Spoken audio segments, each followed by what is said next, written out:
aspirants has gotten knocked off. In 2 days, it's come down from 5 to 3.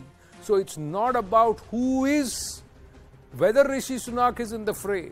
The question now that's being asked is, who is going to challenge Rishi Sunak?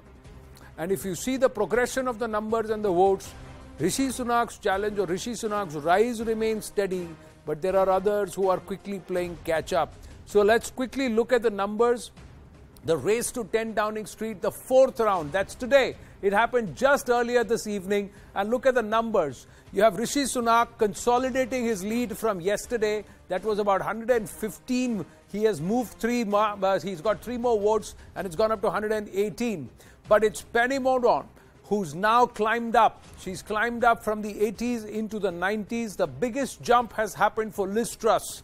Liz Truss had just about 71 votes yesterday after round 3 and in round 3. And in round 4, she's jumped about 15 votes to 86 votes. So she's closing in the gap for number 2 fight.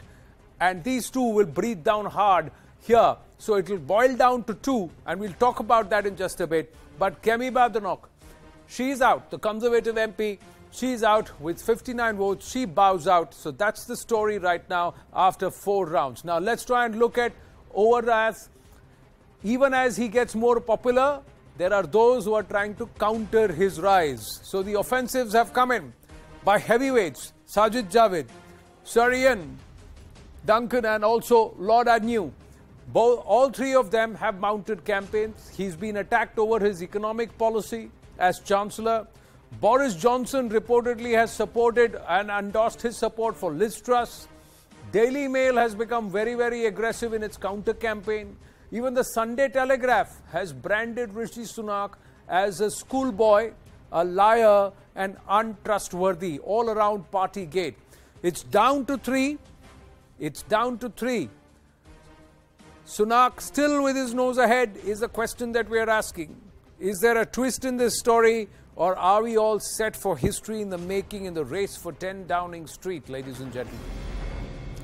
Joining us this evening, Sanjay Suri, our own family, CNN News 18, but joining us in London, from London, PA Pandit Satish Sharma ji, Chair of the British Board of Dharmic Scholars with us, and Nicholas Nugent, Senior Journalist. Namaste, thank you very much for joining us this evening. And there's so much drama, it's history. What's going to happen? Pandit Satish Sharma ji, let me ask you. Among the Tories, is Rishi Sunak going to win the vote? Because when it comes down slowly from 3, now it's down to 3, then it's going to be who's going to transfer whose votes to whom. Jai Shri Ram, and thanks for the chance to speak on this. This story is changing moment by moment, isn't it? But in answer to your question, the first hurdle is for Rishi ji to get onto the ticket, the final 2. And that rests in the hands of the parliamentarians, the political party there, and it is the most vicious, it is the most aggressive, the most cunning, the most devious group of people you can possibly imagine. Inside of Parliament, all sorts of deals will be being made.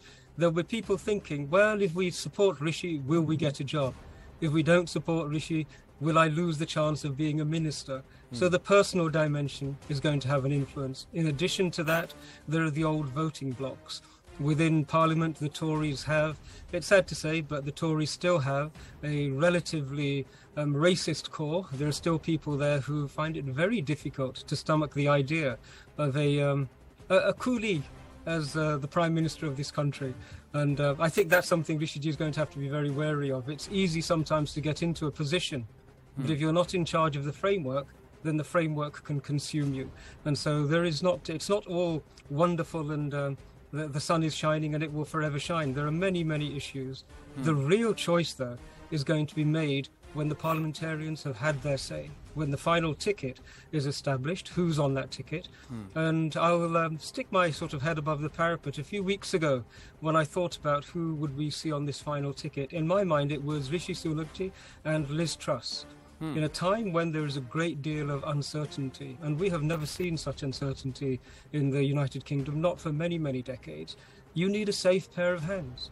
You don't want somebody coming into the ministerial and prime ministerial chair and the first roles who has no experience of working at that level. So that would automatically suggest Liz Truss and Rishi ji would be the choice of the 180,000 members of the Conservative Party.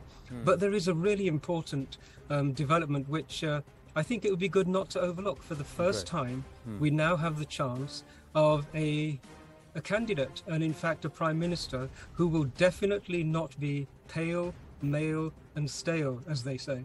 So this is history in the making. This could be the Obama moment for the Conservatives, where a ceiling is broken. For that reason alone, I think the Hindu community and the Indian community here in the United Kingdom are rooting for Rishiji. Well, who's Britain going to root for? And are they going to shake off these ethnic aspects? Nicholas, where's your thought? What's going to happen? Because Liz Truss has already played the ethnicity card. Does Rishi Sunak have a story strong enough to actually win the support that he needs? And of course, Liz Truss playing catch-up with Penny. So what do you see happening in the next round? Sanjay Suri, coming to you after this. I wish I could predict. It really gets more exciting by the day. Certainly, Rishi Sunak is in with a good chance. But look at the arithmetic. One more candidate needs to go out tomorrow. And when that happens, the votes for that candidate get transferred. And it could easily give the final two, the numbers could look rather different.